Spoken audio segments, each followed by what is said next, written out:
rin po ako ng way, kinausap ko rin po yung magulang ni Kojak na ito po, babagsakan na po yung anak nyo. Ano po ba yung magagawa natin, tita, tito? So, ginawan po nila ng paraan, bla bla bla. Naging okay si Kojak, kinausap ulit lahat ng mga teachers.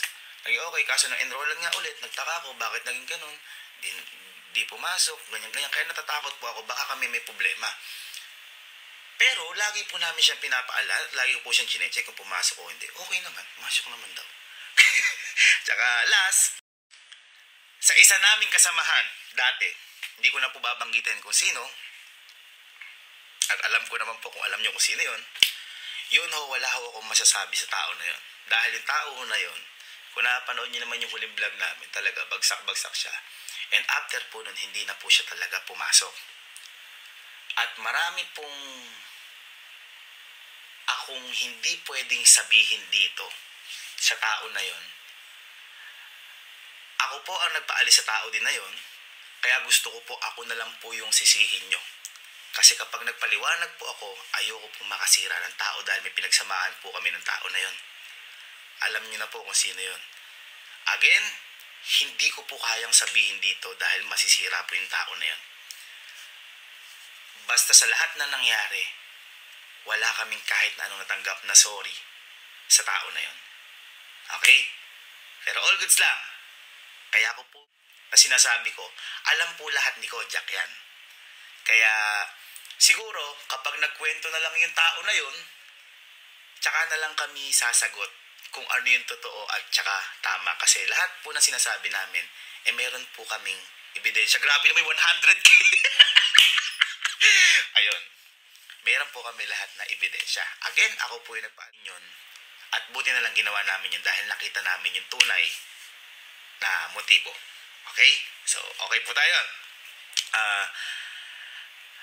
Actually, ang pinaka nalulungkot dito ay si Kalo. Kasi siya yung nagpasok sa dalawa kasi kaklase nga po nila yan. Ako, never namin sila pinilit sa lahat.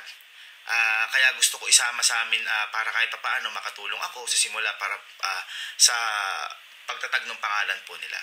Tapos, balik po, papaalam po si Kojak pero nasa bahay na po nila. So, ang wino-worry ko po doon, nasabi ko rin po ito kay tita tito, baka pumamaya dyan, may mangyaring masama, ano po mukhang ihaharap ko sa kanila, sa amin nakapoder. Nagpaalam, nandun na sa kanila. At ang masama pa po dito, may mga times po na hindi po nagpapaalam si Kojak. Actually, si Kelsey din. Kaya po may time po dito na nag-ban po kami sa kanila hanggang alas 12, bawal na silang lumabas kasi may time po na umiinom sila, baka mamaya nagdadrive sila, ma-aksidente. Tingnan ko lang po dito. Tapos po, isa pa mong reason, may content po kami. Minsan, hinihintay pa po namin si Kojak, so nadidelay kami. Minsan naman po, nakakalimutan niya na may content kami, planado na lahat. So sabi ko nga po, ito seryoso po kami sa bagay na to kasi may mga taong naghihintay po sa amin para sumaya. So hindi po namin po pwedeng huminto kami para sa iba. Pangarap po namin to at pagpapatuloy po namin to kahit na ano po mayari. So yun po yung mga small reason patungkol po kay Kojak. Pero again, sa isang tao na sinasabi ko sa dati namin nakasama, hindi na po ako magsasalita doon. So, ayun po. Hanggang dito na lang po. At marami pa po. Pero hanggang dito na lang po. Kahit kay Kojak at saka sa isa, marami pa po. Pero hanggang dito na lang po. At least nalaman niyo po yung mga yung mga reasons. So, again, kami pong pamilya, binigay po namin lahat. At hindi po kami nagkulang sa lahat. Pero kung ang tingin nila nagkulang pa kami, kami na po ang humihingi ng kapatawaran dahil di namin na-meet yung expectation nila sa pag-aaruga sa kanila.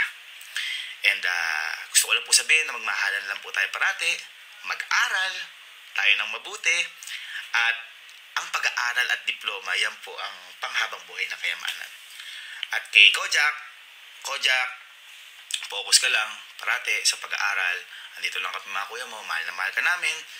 At least nalaman mo yung side namin to, mahal na mahal ka namin. Sabi ko nga sa'yo, like kang may bahay dito.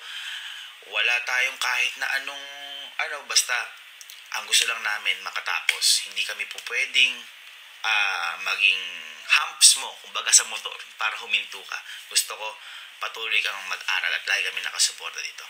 Again, mga ma'am and sir, maraming salamat po sa inyo.